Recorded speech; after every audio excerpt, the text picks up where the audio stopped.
From the earliest moments of human existence, there has always been one force that stood apart from all others: mysterious, dangerous, yet strangely magnetic: fire. Unlike water or earth, and like the wind in the trees or the stars in the night sky, fire was not simply a thing that existed. It was a phenomenon. It appeared suddenly, without warning, in bursts of heat and light. It damped, it consumed, it terrified. For millions of years before humans even walked the earth, fire erupted in thunderstorms, sparked from volcanic eruptions, and spread across vast landscapes in blazing infernos, long before we learned to tame it. Fire was already shaping the planet, sculpting ecosystems, and setting the stage for what would one day become one of the greatest turning points in human history. To encounter fire was to witness both creation and destruction. It could clear a forest, yet give birth to new life in the fertile ash left behind. It could protect, and it could annihilate. To early humans, fire was a paradise, a sacred terror, a power that seemed to belong only to the gods. And yet, within that flickering light lay the seed of transformation, because to control fire was to take the first step toward controlling the world itself. This is the story of fire, its origins, its conquest, and its profound transformation of the human experience.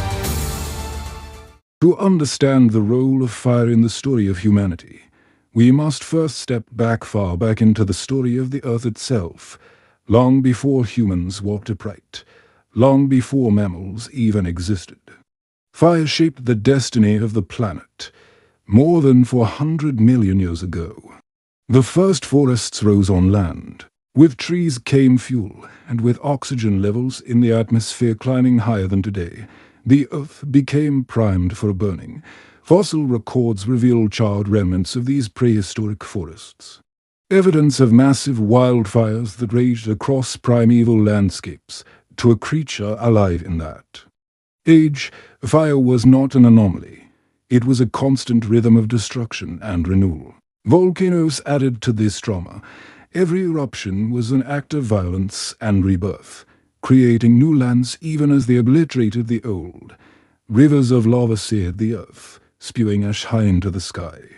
Lightning storms became fire starters, igniting brush and forests. These natural blazes did not simply destroy, they sculpted plants, evolved to withstand or even depend on fire. Some species developed cones that only opened under extreme heat, ensuring regeneration after the flames passed. Fire was not an intruder to the Earth's systems. It was a participant. A cycle of death and rebirth woven into the natural order. For millions of years, fire existed without humans. It shaped ecosystems, influenced climates, and dictated the movement of animals. Long before we arrived, fire was already one of the planet's great architects. Fast forward to Africa, round 2 million years ago. Early hominins roamed open savannas. Creatures like Homo habilis and Homo erectus. They were not yet masters of their environment. They were vulnerable, small in number, and heavily reliant on their surroundings. For them, fire was a distant spectacle. When storms cracked the sky and set the grasses ablaze, these early humans watched from afar. They had no means to control it, no way to create it. To approach the flames too closely meant injury or death. Yet, keeping away meant forfeiting something vital, because where fire had passed, opportunity followed. The aftermath of a fire created landscapes rich in resources. Fresh green shoots sprang quickly from the ash, attracting grazing animals. Carcasses of creatures caught in the blaze provided a rare feast of roasted meat, easier to chew and digest than raw flesh. Fire cleared dense underbrush, opening pathways and new territories. To the watchful hominin, fire was not merely danger, it was also promise. A paradox began to take root. Fire could kill, but it could also give life. And in that tension lay the beginning of humanity's fascination with flame. Imagine, for a moment, the first human ancestors who dared to linger at the edge of a wildfire. The heat on their faces, the smoke stinging their eyes, the crackle of burning wood, the collapse of trees, the roar of the inferno. For most animals, the instinct was simple: flee. But humans, curious, restless, different, hesitated. They watched. This was more than survival. It was the stirrings of something deeper, an awareness of power beyond the immediate moment. Fire was not food, not shelter, not a predator to fight or flee. It was something else entirely. It had no body, yet it moved. It consumed everything, yet left behind fertility. It could vanish suddenly, only to return with greater fury. In the myths and legends of cultures millennia later, fire would be linked with gods, with spirits, with creation itself. But even in these earliest days, long before myth had a name, fire was already sacred. To stand before it was to confront mystery. Fire's role was not only psychological but ecological. The African savannas where humans first evolved were themselves fire-shaped landscapes. Periodic wildfires prevented forests from overtaking open grasslands, creating the vast plains that supported herds of antelope, zebra, and other grazers without fire. The balance of these ecosystems would have shifted dramatically, in a sense. Fire prepared the stage for humanity. It maintained the environments where our ancestors thrived. It dictated the availability of prey, the patterns of migration, and the growth of edible plants. Even before humans touched it, fire was guiding the course of our evolution. To early humans, fire was not only spectacle and resource. It was also predator and protector. At night, flames kept away the beasts that prowled the darkness. Yet, uncontrolled, they could consume everything in their path. This duality gave fire a mythic quality. It was life-giving and life-taking, an eternal reminder of humanity's fragile place in the natural order. Every encounter with fire was a lesson. Approach too closely, and it destroys. Stay too far, and you lose its gifts. Over time, humans would learn to carry embers, to preserve the remnants of a blaze long after the wildfire had passed. But that would come later. In these earlier stages, fire remained untamed, something glimpsed, something borrowed, never owned. As the millennia passed, something began to shift. Humans were not the strongest creatures, nor the fastest, but they were the ones who remembered, the ones who watched. Who learned? Fire had always belonged to the gods, to the storms, to the volcanoes.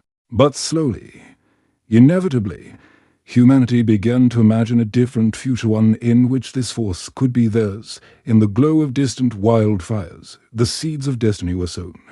Fire was no longer just part of the natural world. It was becoming part of the human story. From the chaos of a world shaped by wild flames, humanity eventually took a step so daring, so revolutionary, that it forever altered the trajectory of our species. For millions of years, our ancestors lived in awe and in terror of fire.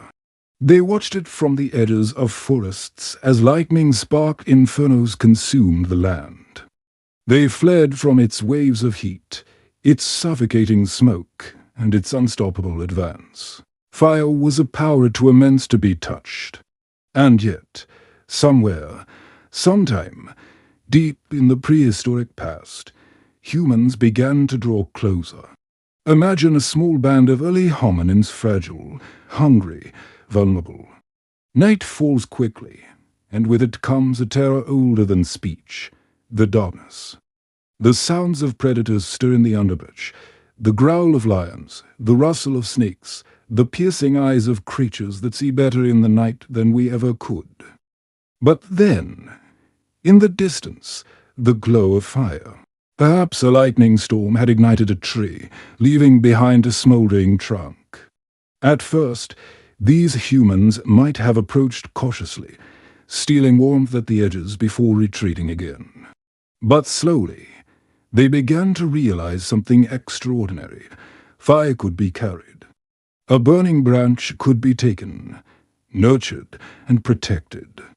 This was not yet the mastery of fire as we know it. It was a fragile relationship, a guardianship more than ownership. Fire had to be kept alive, fed with dry wood, shielded from rain, sheltered from the wind. For early humans, fire was like a living creature, one that demanded care but offered immense rewards. It warmed the cold night.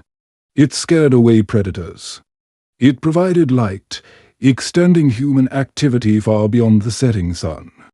And perhaps most importantly, it transformed food. The moment our ancestors discovered that meat, roots, or grains placed into fire could become easier to chew, safer to eat, and more filling, their biology began to change. Cooked food required less energy to digest and released more nutrients. Over countless generations, this seemingly simple act had profound consequences. Human jaws and teeth grew smaller. Digestion became easier. More calories were available to fuel a growing brain.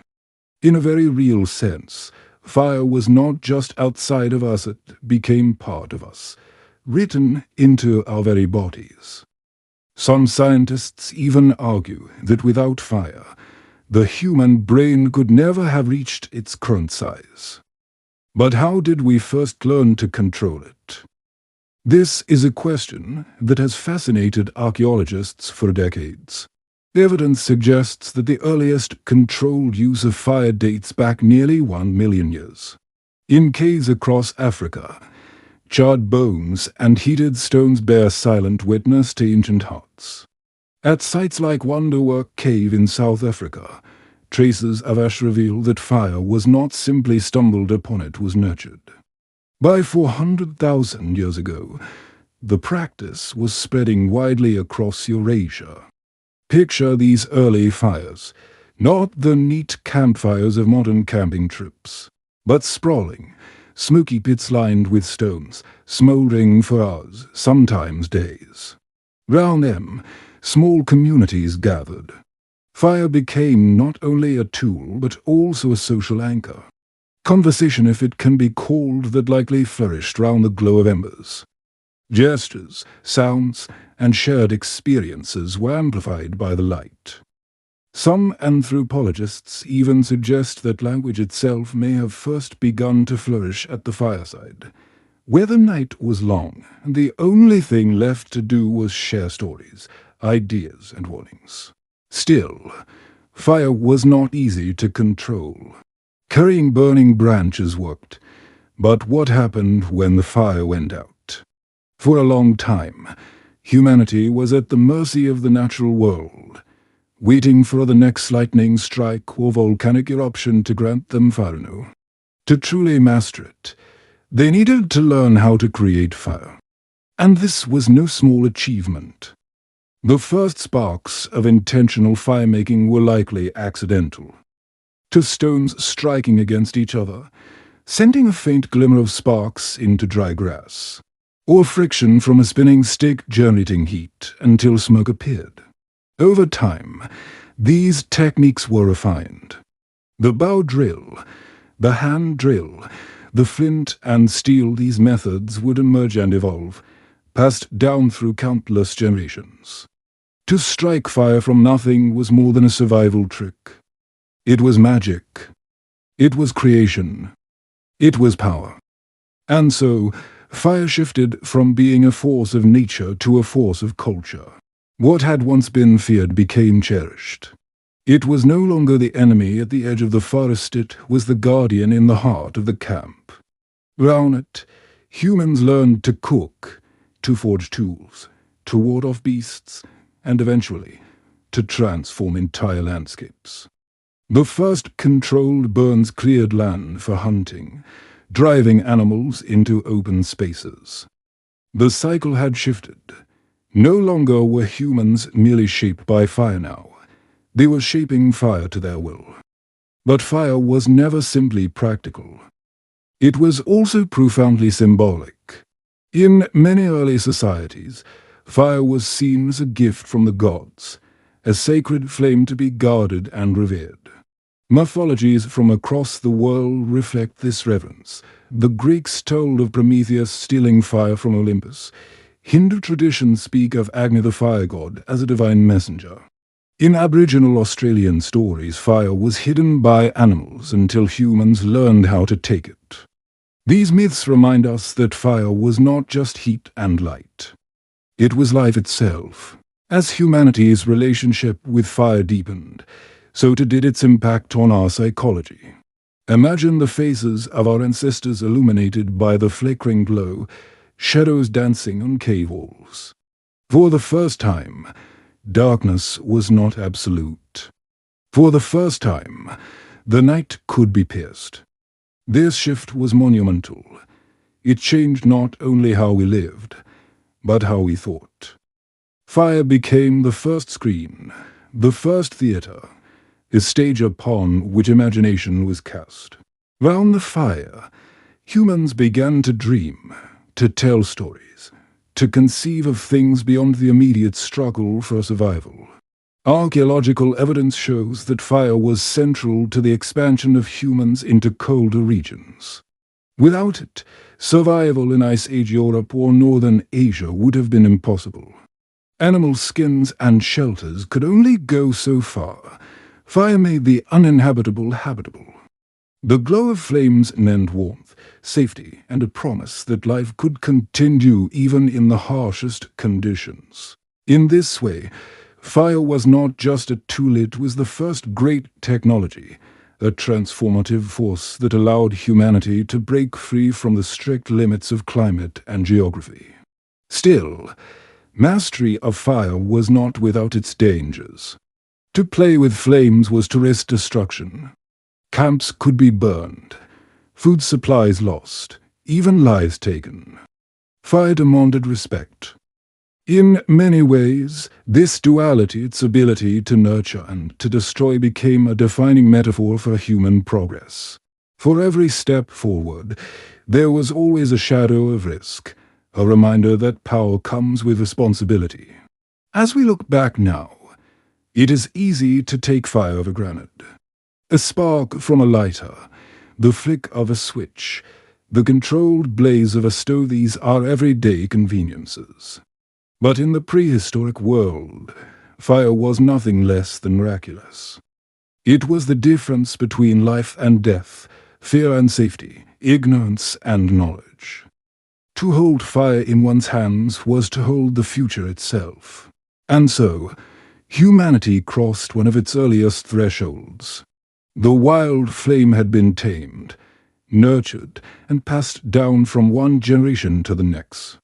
It became the invisible thread binding human communities together, the first great engine of progress. Yet this was only the beginning, for fire would not remain confined to the hearth or the campsite. It would grow, evolve, and multiply, fueling new technologies, forging new worlds, and carrying us further than our ancestors could ever have dreamed. This is the unfolding story of humanity's most primal relationship, from the first sparks struck in the darkness to the great infernos of history yet to come. Fire has been our companion, our teacher, and at times, our destroyer.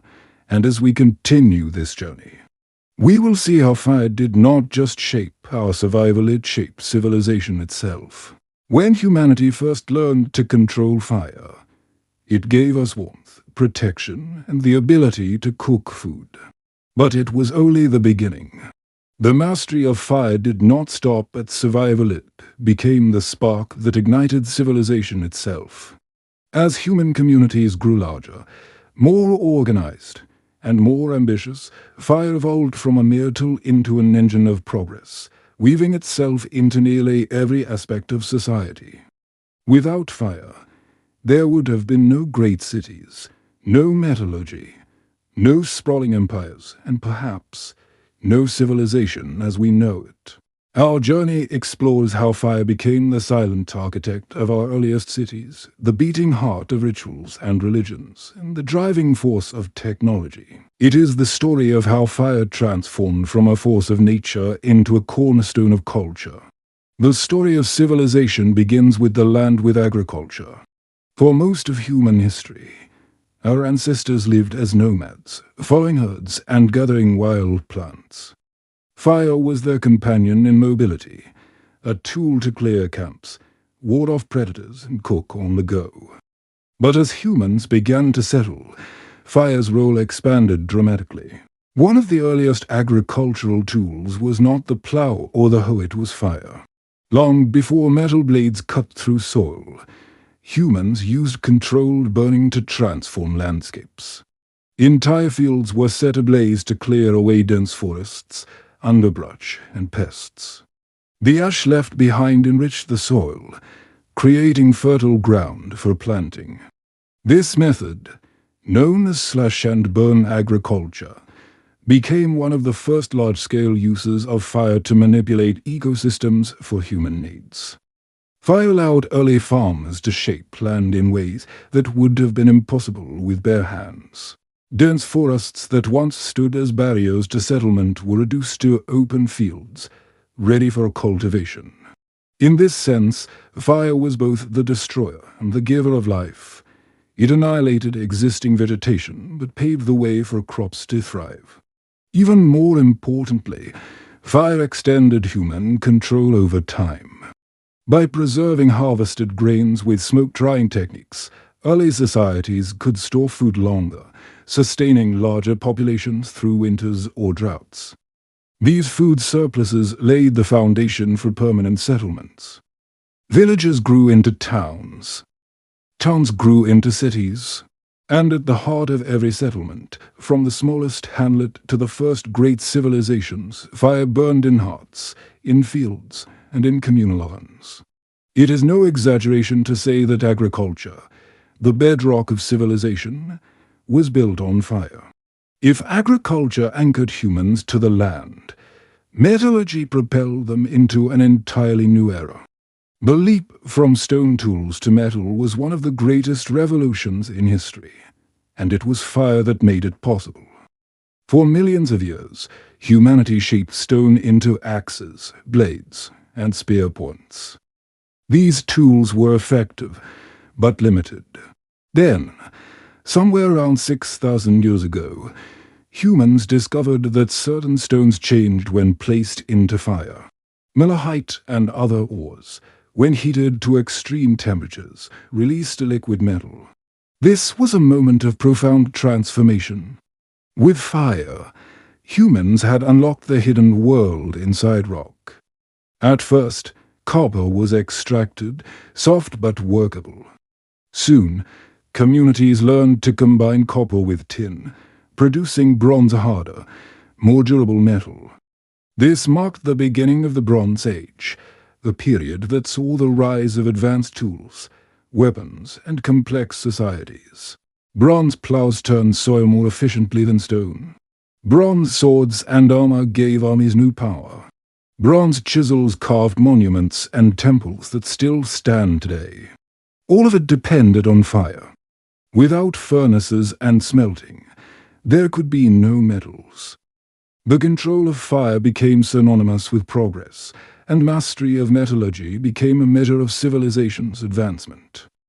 Later, iron would surpass bronze, ushering in the Iron Age. The forging of iron demanded even higher temperatures, requiring sophisticated furnaces and charcoal fuel. But once achieved, iron reshaped the world. Empires rose on the strength of iron weapons. Agriculture boomed with iron plows. Roads, fortresses, and sprawling cities were built with tools forged in fire. Fire, once only a source of warmth and protection, had become a force that shaped empires. Yet fire was never only practical. It was also symbolic, spiritual, and deeply woven into the human imagination. Every civilization, from the earliest to the modern, carried fire not just in their hearts but in their myths and rituals. In ancient Mesopotamia, fire was linked to divine power.